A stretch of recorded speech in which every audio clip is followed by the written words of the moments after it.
All right. Well, we're going to talk a little bit about 18th century speech. And we're going to talk about 18th century speech so that if you decide to do one of your project needs to have some sort of language in it, 18th century language, you can add in some keywords into your project. And so we're specifically going to talk about how did colonists greet one another, how did colonists use contractions, and what were some commonly used verbs amongst colonists. So, contractions, we use contractions all the time. And today we use contractions. We have our 21st century contractions here. And that's just when we take two words, like the word it is, and we make it one word. And when we make it one word, we put the two words together, we take out this second I, and we put an apostrophe. So it is becomes it's. 18th century, however, they did the same thing in the sense that they took the two words, it is, they put them together. But instead of taking out this second I, they took out the first I. So the first I is where the apostrophe goes. And so it becomes tis. So it is becomes tis. I want you to repeat after me. Tis. It was becomes twas. It will becomes twill. So instead of saying it's a fine warm day, a 18th century person would say tis a fine warm day. Instead of saying it was a very trifling rain, an 18th century person would say twas a very trifling rain. Instead of saying it'll be an honor, sir, twill be an honor, sir. Contractions can help you to make your language sound a little bit more 18th century by changing just the contraction alone. Now, when you were addressing someone else as a colonist, oftentimes the men were called sir. Women would be often called madam or mistress, and it was often formal. You would use like Mr. or Mrs. or Miss along with a person's last name. Mrs. Dyer. I mean, you still do that for me now, but sometimes even friends would call each other, refer to them by Mr. Dyer, Mrs. Dyer, and just using someone's last name. Now, if you were going to talk with someone, especially if it was somebody that you knew well, you might address that person according to their relationship to you.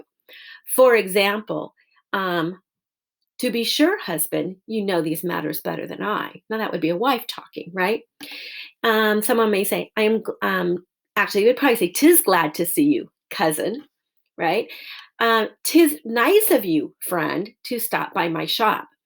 So using the relationship and connecting the relationship to the person was very, very common.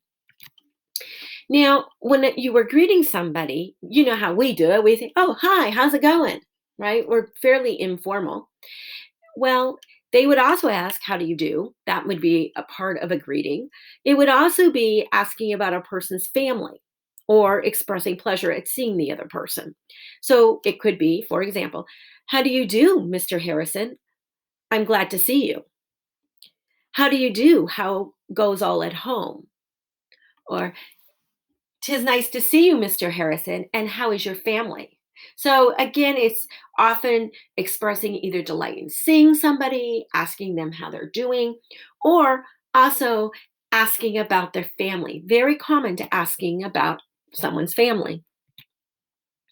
Now, if I'm a gentleman, I'm as part of my greeting, I may actually refer to myself as someone's servant or their humble servant.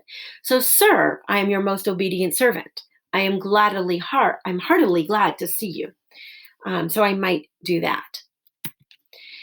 Now, if I'm seeing somebody, I might throw in them particular phrases like good morning. Good morning, Mr. Harrison. 'Tis nice to see you today. And how is your family? So you would be at, these are very common greetings. It could be good afternoon, good evening, good day, friend, and how are you doing? Right? So you can actually often you're just not being as informal as, hi, how's it going? Now, there were some 18th century verbs. And so this is just a list of verbs, and you can kind of take a look at them. And they would tend to use them. And someone might use like this one here, which is to endeavor here. And it might be something like, We endeavor, sir, to make the event as pleasurable as possible. So, using some of these 18th century verbs is a great way to kind of add in a little bit of the language. Now, there are a bunch of folkisms. People used to use folkisms, sayings like to beat around the bush, not worth a button. So, you may want to take a look at some of these. You may even want to Google them and see what they mean if you haven't heard of them before. A few more. My guess is you've heard of some of these folkisms before. So, these are just a handful of different kinds of language or greetings that you can use for greeting somebody. And so when you're working on your Williams Bub project, you may decide that you want to add in some 18th century language, especially if you're going to do a video of any kind. It'd be kind of cool to have you use some of these words. Now, your next task, though, is one where you're going to go to this 18th century activity. By the way, before I leave, this is the video. I'm also going to put in Google Classroom, which you've already seen, I'm sure, these slides so that you can actually look at the slides outside of having to listen to me talk to you about them. But when you're done with this, you're going to come here. So this is where you may want to use those Google slides too. And you're going to do this 18th century speech activity. You're going to pretend that gentleman A is greeting gentleman B. How might the greeting go? You must have a response for both A and B. So B is going to actually have to have a response back to A. And you can type onto these speech bubbles. So you're going to go ahead and you can type in here and you could say, whatever you want. Good day, friend. And you're going to go ahead and type in whatever. And then and it's got to be more, right? This is not enough. You wouldn't just say good day, friend. He's going to have an actual greeting. And then you're going to go ahead and your gentleman B will respond. So please make sure that you finish this 18th century speech activity and you are going to turn this one in on Google Classroom. Have some fun, and I hope that you try to use some 18th century language when you are doing your project.